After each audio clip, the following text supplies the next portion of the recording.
You're listening to the expository preaching ministry of Kootenai Community Church, located in Kootenai, Idaho. We pray that Christ is exalted and your spirit is blessed by the teaching of God's Word.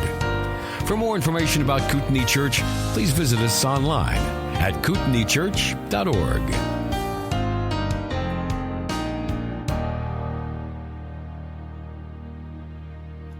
All right, the reliability of the Old Testament. Up to this point, we've mostly been talking about the reliability of the New Testament. We've talked about New Testament textual transmission. We've talked about the textual variants that we find in the New Testament. We've talked about New Testament manuscripts, the number of New Testament manuscripts, how early those New Testament manuscripts are to the time of the writing of those original documents. We've talked about sort of how New Testament manuscripts were copied, how they were distributed, how they were spread, why they were copied, and why they were spread. And today we're going to change our focus a little bit and talk about the Old Testament. And this is the only lesson that we're devoting particularly to the reliability of the Old Testament. The New Testament has, with the Old Testament, we have a little bit of a different situation than we have with New Testament documents in transmission, manuscripts in transmission. With the New Testament, we have thousands of manuscripts that date to within just a few years, relatively speaking, of the original. We have manuscript fragments that date back into the 1st century. We have many manuscript fragments that date into the 2nd and 3rd century. We have a wealth of manuscripts, so we have lots of manuscripts, and we have them dating, we have them dating, or can date those copies to within a few years of the original writings of the New Testament. With the Old Testament, it's a little bit different. The Old Testament has far fewer manuscripts that date a long time from the original, and in that way, the Old Testament manuscripts are more like other ancient documents. The New Testament had many people making and spreading many copies. Old Testament manuscripts had a few highly trained and highly disciplined people making copies. So those are the marked difference. The number of manuscripts, the time span between the earliest copies that we have and the date of the original writing. With the Old Testament, that's a lot longer. With the New Testament, it's very narrow. With the Old Testament, you have few manuscripts. With the New Testament, abundance of manuscripts. With the Old Testament, you had highly trained, disciplined scribes whose job was to copy those manuscripts. In the New Testament, you had copies being made by people that you don't know, or people that you don't know were necessarily highly trained, and so there are textual variants, etc. So remember when, I think it was a couple months ago, we talked about the care and the detail that went into copying Old Testament manuscripts, the Masoretes and the Talmudic school. Remember we talked about how they would knew the number of words in each book, and they knew what the middle word of each book was, and they knew how many letters, and they would copy those out. They would reread them. They had lines that they would keep track of and how many letters on each line, etc. All that fastidiousness and the detail that went into copying. Well, those are the Talmudic schools and the Masoretes. Their copying of those manuscripts. That's what described to them. With the New Testament, it wasn't as disciplined and as focused and as specialized as it was with Old Testament documents. So why is it that Old Testament documents or manuscripts did not describe? There are a number of reasons here. First, the materials of the Old Testament were very destructible and fragile.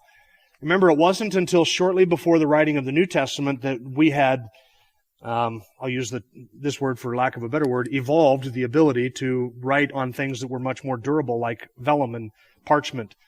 Back in the Old Testament, things were carved on stone, remember, years ago, but then eventually they were written down on very decayable, very fragile pieces of paper. So those documents that preceded the time of Christ, they were written on materials that were far less durable than were New Testament copies. When we have today copies of New Testament manuscripts that date really early into the early church because they were copied on animal skins. So far more reliable and durable materials on which those things were written. Second, scribes took great care in destroying Old Testament manuscripts. Does this seem like a horrific idea to you? It does to us, right? Old Testament scribes, the Masoretes and the Talmudists, they would take great care in destroying Old Testament manuscripts. Now, why would they do that, do you think? We talked a little bit about this some weeks ago. Why would they take great care to destroy those originals? That's right. As things got worn, as those materials were worn and used, things could get worn off, and therefore what was there would be less reliable. It could be misinterpreted. It could be misread, maybe miscopied. So one of the ways that they preserved errors from being duplicated was once they had made an exact copy and they had certified that that was an exact copy of what they were copying, they would destroy the original. And they did this fastidiously, particularly with copies of things that were beginning to decay or deteriorate. They didn't want them sticking around. We tend to think that if we could just have the original of something, that would be better. But in their mind, in the ancient mind, that was not how it worked at all.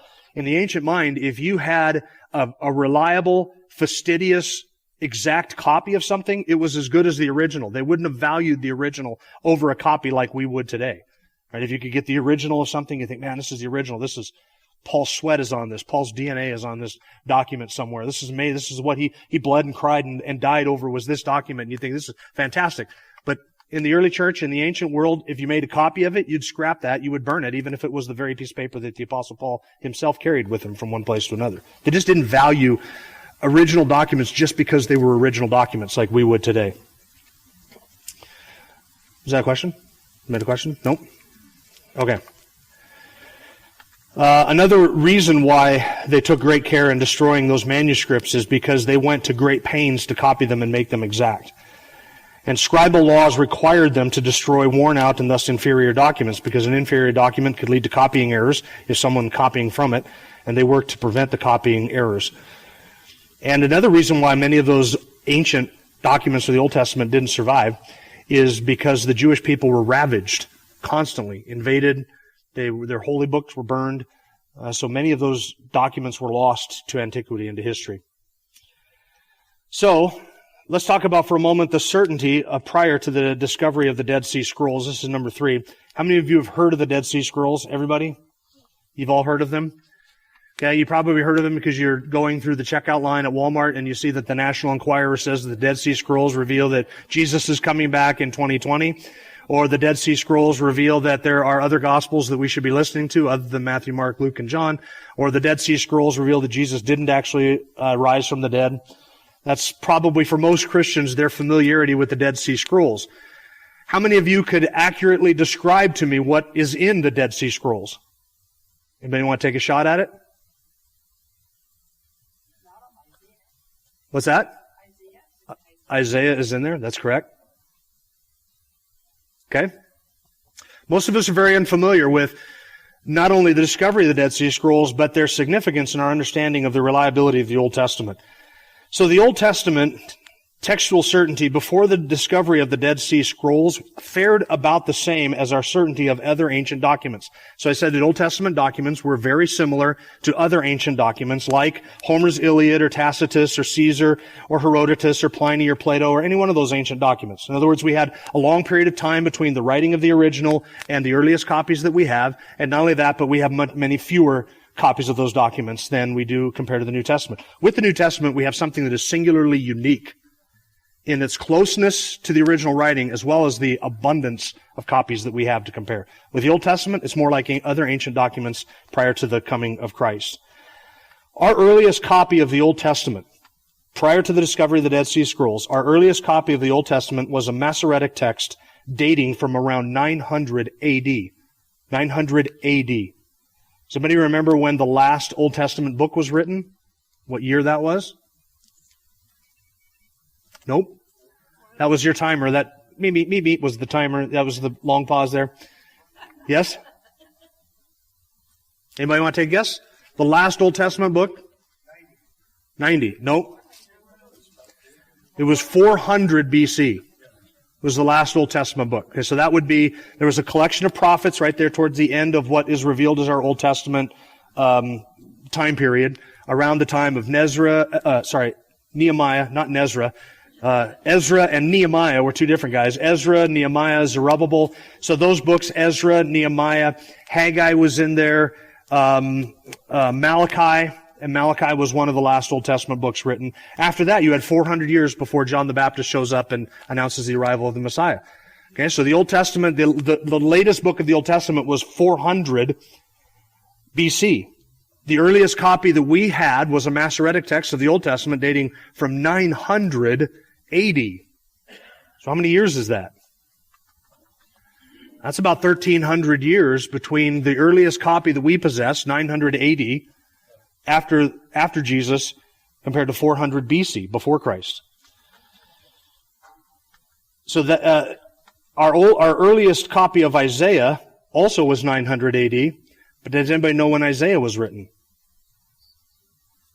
That was 700 BC. Isaiah was 700 BC. So what is the time difference between the original writing of Isaiah and the earliest copy we have? With the book of Isaiah, we're talking about a difference of 1,600 years. 1,600 years. And we didn't really care much about the accuracy of those Old Testament documents, or we weren't really concerned with whether they're reliable or not, simply because of the care that the Masoretes and the Talmudists put into copying them.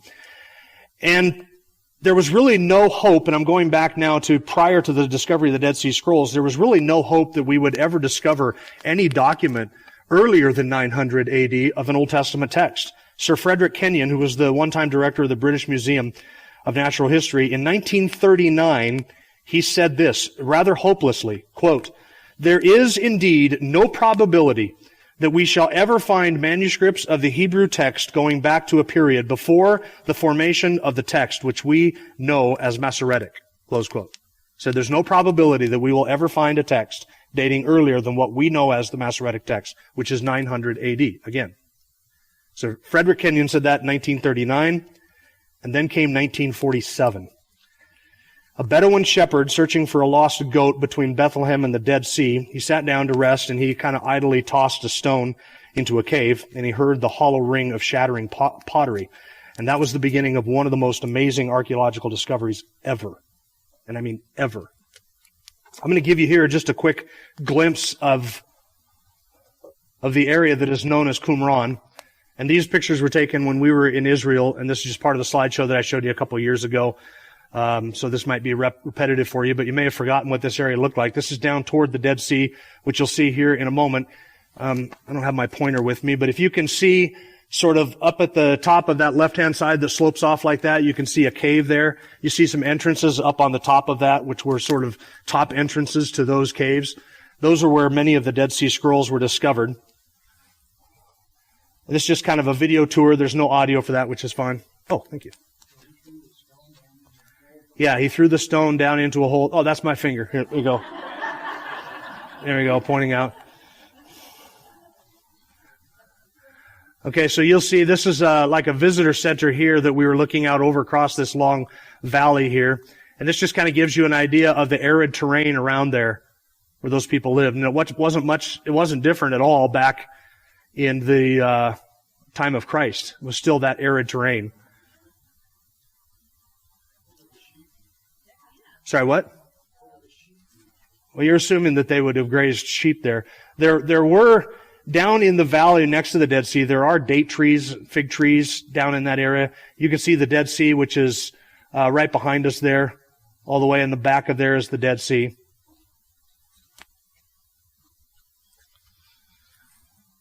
So again, there's a close-up picture of where they were discovered.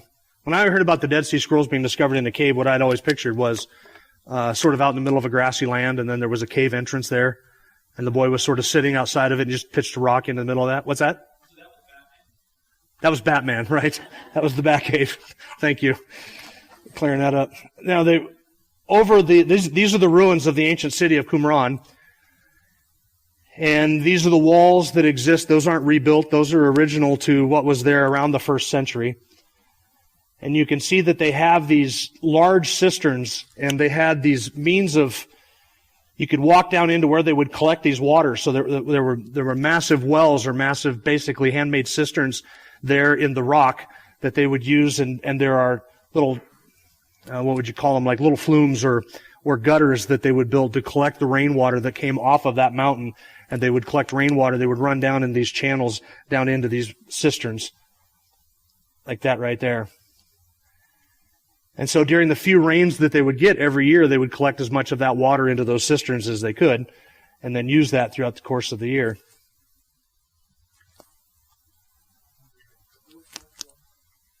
Sorry, what's that?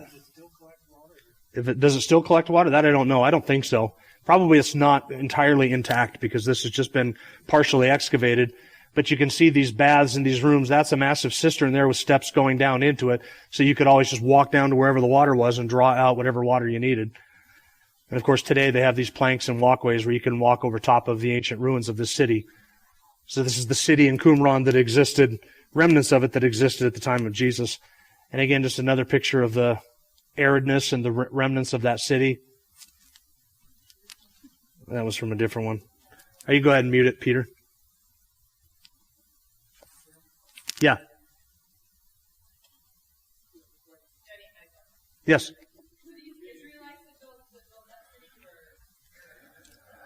Yeah, let me answer that. Who built this? The scrolls belonged to, and this city belonged to a devout religious community known as the Essenes. They were not Christians. They were Jews. They were a devout Jewish sect called the Essenes. They lived in the Qumran Valley in a settlement between 130 BC and 68 AD or 70 AD. Does anybody remember what happened in 70 AD? Yes, Titus came in and ravaged the city of Jerusalem. Well, Jerusalem is a couple hours drive, hour and a half drive north of this. And so when he came in and destroyed Jerusalem, and he actually drove a number of Jews into the southern region of the land of Israel, where they held up, at that time the Essenes were under attack, but because of the same invasion in 70 AD.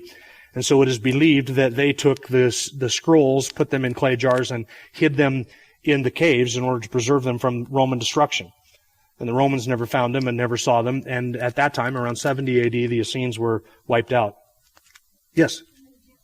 Yeah, it's definitely an extraordinary providence. Number one, that entire community would have preserved those scrolls, which I'm going to describe to you here in a moment, but then that they would preserve them and keep them in a cave, and then they would be lost to history for 1900 years. Amazing. They just sat there undiscovered, unknown, unmolested for 1900 years. Yes? Yeah, 1947 was right about the time that Israel became a nation. Yep. In 1948 was when it happened, yeah. Am I going to tell you how old the Dead Sea Scrolls are? Yes, but not before the appropriate time. See, that's my... You got to drop that at the right... It's all about timing, Rick. It's like comedy. You got to wait till the right appropriate moment. Yes, this got to have a punchline. So... the Qumran community lived down there about 130 to 68 AD before they were invaded and displaced by the Romans. And like I say, they were a devout Jewish community, not a Christian community. And they were very messianic, which means that they were waiting for the Messiah to come. So they were not Jews who had experienced salvation. They're not Jews who knew the Messiah. They are Jews who were still waiting for their Messiah. Now, further research since the discovery of the scrolls have questioned some of the things that I've just said to you. There's other theories about this community. Some have thought that these scrolls belonged to someone who had a large, wealthy estate at that location.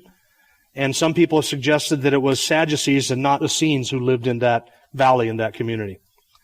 And that community is just a little bit up from the Dead Sea. It's, I forget what the elevation difference of it would be. You could probably look it up on Google Maps, but you can see where the present Dead Sea is, and it's sort of up on a plateau, several hundred feet elevation above the Dead Sea. So here are the contents of the Dead Sea Scrolls. Let me describe them to you for a moment. There were 11 caves that were eventually excavated. Those scrolls contained 40,000 manuscript fragments. Those 40,000 manuscript fragments represented 500 separate scrolls. And a few of them were almost perfect and undamaged, even after 1900 years.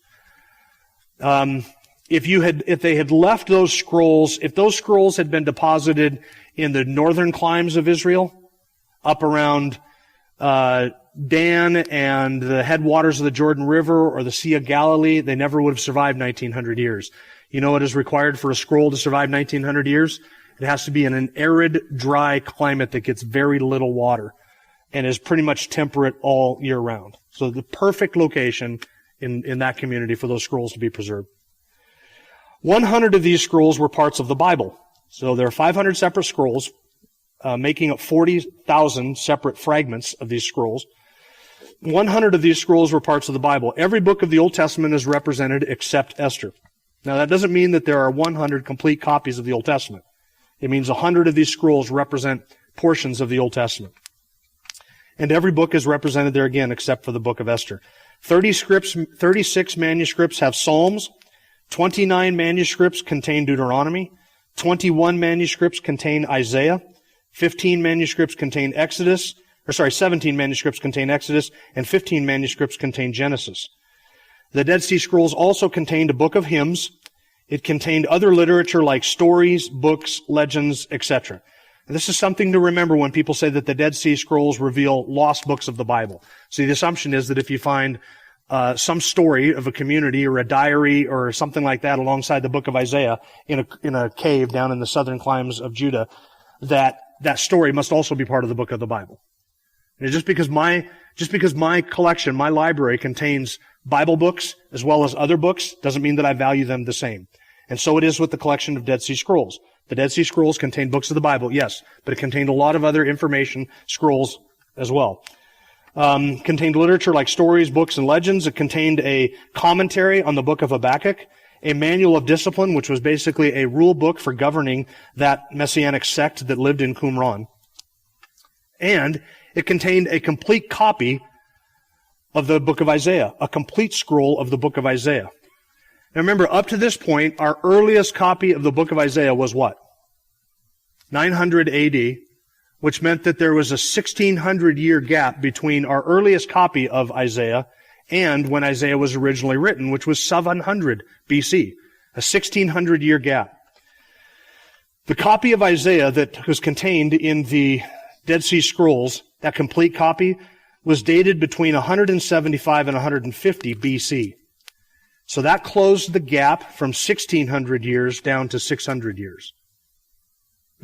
By the discovery of the Dead Sea Scroll, we took 1,000 years off of our earliest copy of Isaiah. So then, now what do you want to know? What's the next most logical question? How does it compare with the 900 AD copy of Isaiah? I mean, if we can shave 1,000 years off of that distance between the original and our earliest copy, then we would want to go back and we would want to compare, since we can't compare it with the original, we would want to compare the Dead Sea copy of Isaiah with the Masoretic copy of Isaiah, which dated 1,000 years later. Scholars examined, for instance, Isaiah 53 and compared the copy from 900 AD with the copy from 150 BC. And so Norm Geisler and Nix, in their general introduction to the New Testament, write this, quote, "Of the 166 words in Isaiah 53, there are only 17 letters in question." Not 17 verses, not 17 words, 17 letters in question. Before I move on, remember how we talked about the significance of textual variants? Not all textual variants are equal, right? Because sometimes their spelling changes, sometimes their word order changes, sometimes they make no significance whatsoever, make no significant difference whatsoever. Okay, so of the 166 words in Isaiah 53, there are only 17 letters in question. 10 of these letters are simply a matter of spelling, which does not affect the sense. 4 more letters are minor stylistic changes, such as conjunctions. The remaining 3 letters comprise the word light, which is added in verse 11 and does not affect the meaning greatly. Furthermore, this word is supported by the Septuagint. Thus, in one chapter of 166 words, there's only one word of 3 letters that's in question after 1,000 years of transmission, and this word does not significantly change the meaning of the passage. Close quote. So if you can shave 1,000 years off of that during a time when the nation of Israel was being ravaged and invaded and destroyed and held captive and oppressed by the Romans, and many times people who were making these copies were fearing for their lives, if you can shave 1,000 years off of that 1,600, and basically you're down to one word, which does not affect the significance of the meaning of the translation at all. And you have the Septuagint, which remember was translated prior to the time of Jesus, that does have that word light in it. Then what kind of accuracy are we talking about in Isaiah 53? Yeah, very, very accurate, right? So, as an example, Isaiah 40 verse 12 has, "Who has measured the waters in the hollow of his hand?" The Dead Sea text at the same place says, "Who has measured the waters of the sea in the hollow of his hand?" Wow, does that sound like a significant variant to you? It's not at all. It doesn't change the meaning. It doesn't matter if it said sea or if it says waters. Are we talking about overthrowing the Christian faith with the translation and transmission of the Old Testament over such a difference between the Dead Sea Scrolls and the copy of Isaiah? Translators will make note of the variance within the text, and so the Dead Sea Scrolls were available just in time to use the revised in the Revised Standard Version of the Bible in 1952. The Revised Standard Version adopted only 13 readings from the Dead Sea Scrolls in preference to the Masoretic text. The NIV lists 16 occasions where the Masoretic text and the Dead Sea Scrolls differ, and on 11 occasions in the Dead Sea Scrolls were preferred to the Masoretic text. So you're talking about in every instance between scholars when translating the Old Testament and having both the Masoretic text and the Dead Sea Scrolls, you're talking about less than 24 times in the Old Testament where they would prefer one over the other and make a change and have to choose between the two. That's pretty wild, isn't it? So the types of variants that we find in the Old Testament text, comparing the Dead Sea Scrolls to the Masoretic text of 900 AD, is the exact same kinds of variants that we find when examining New Testament texts. Name spellings, missing words, verb tenses, single letter differences. Many of these can be accounted for just by understanding how language changes and sometimes word use changes over time. So here's the implications of the Dead Sea Scrolls. The accuracy of the Old Testament can be proven, just like the accuracy of the New Testament transmission can be proven. In almost 1,000 years, you can see the copies contain no substantial changes or losses, and we can reasonably claim and assume that if 1,000 years of copying demonstrates that kind of accuracy, you can follow the same degree of accuracy for all the other Old Testament books. You must allow, of course, for the same degree of accuracy for the first 600 years. There's no reason to believe that what was originally written is so radically different after only 1,600 years when the copies have been made, and between 600 years and 1,600 years difference, there's hardly any variation at all.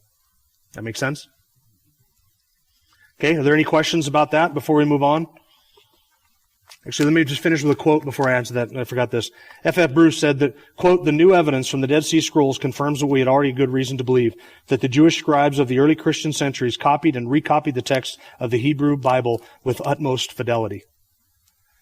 So after the time of the Dead Sea Scrolls, after the first century, you didn't have Masoretes and Talmudists that were doing this. You had sometimes Christians who were making copies of the Old Testament text, and they did so with the same attention to detail that they attempted to copy New Testament manuscript documents with as well.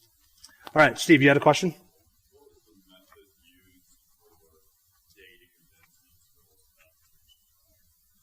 What was the method used for dating the Dead Sea Scrolls for that many years prior? I don't know what the method of dating those ancient documents are. That's not my field at all. Yeah, Peter. No, those who did the copying of the Dead Sea Scrolls, they were not followers of Christ, because that dates 150 BC. Was that your question? Or those who... I'm just saying in general, you were talking about the fidelity of the copy, but now I understand what you're saying. Go ahead. Gotcha. Okay. So I think from the little bit that I've read that goes into dating those manuscripts, they look at handwriting, stylistic changes. They sometimes look at wording changes. They also look at the type of material that it was used and maybe the condition of the scroll, as well as if one particular scroll is mentioned in another document that they would view as later, that they might be able to date with certainty. For instance, if you had, let's say you had, and I don't know if this is how it's done or not, but just give you an idea of what you could do. If you had a document like a story or a book that mentioned a certain king ruling in Israel, or a certain Roman emperor, or a certain Greek emperor, and that document, which would have to be dated at a certain date or around a certain date for those current events to be mentioned, if it also mentioned the scroll of Isaiah and mentioned maybe how old it is or mentioned that scroll, you'd be able to date that scroll of Isaiah around the same time or earlier than what mentions that scroll. Does that make sense? In the same way, you could read through any one of my books and mention, you could date the order, or at least put the order of those books in a certain order just by reading the books themselves. You don't have to see a date on any one of my books to know that in my fourth book, if I mention the three previous ones, then the three previous ones had to have been earlier than that one. Right? You can apply some of the same principles of dating and deduction to ancient manuscripts as well. Oh yeah, that's a good point. Different styles of pottery over different ages. Yep. Okay, any other questions? Some of you are looking at the next page, and there is no next page. That's the end of the lesson. So unless you have a question about the Dead Sea Scrolls that I know the answer to, we are done for today. A little bit early. Yeah, Peter. Where are they now? They are in various museums, various collections. One of the benefits of modern technology is the ability to take high-definition, high-resolution photographs and scans of those documents and preserve them forever. Unless there's a worldwide EMP, in which case we're back to parchments and vellum again. Oh, yes, a word of warning. That's right, there was another one. I wasn't going to end with this, but I will since we're early. The word of warning is this. Access to the scrolls has only been opened up recently. Some of the scrolls, from what I've read, have taken a long time to unroll. You don't take a 2,000-year-old scroll and just unroll it like that. That's not how it's done. I mean, there's a whole science. Sometimes these can take years to get to lay out and to get them into a condition where you can lay them out and flatten them out. And so that has taken years, not just only to collect them, but also to archive them, to describe them, to study them, to scan them.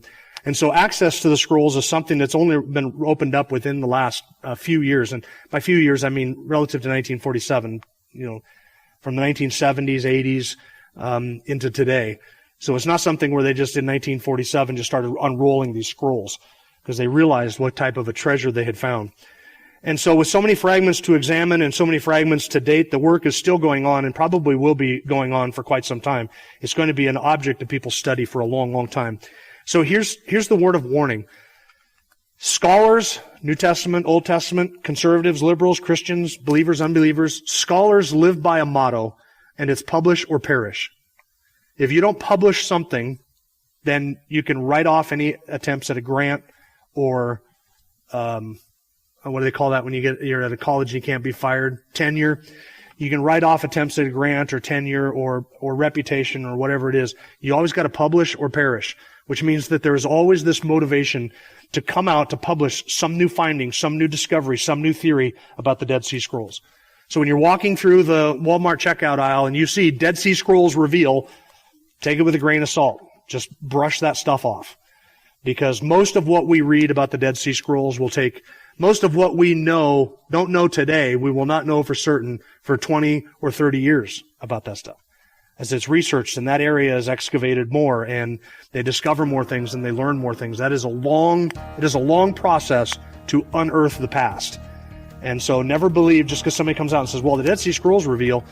No, not necessarily. So just don't take any kind of sensationalistic headlines as anything other than somebody's attempt to have their 15 minutes of fame. Thank you for listening to the latest podcast from Kootenai Church.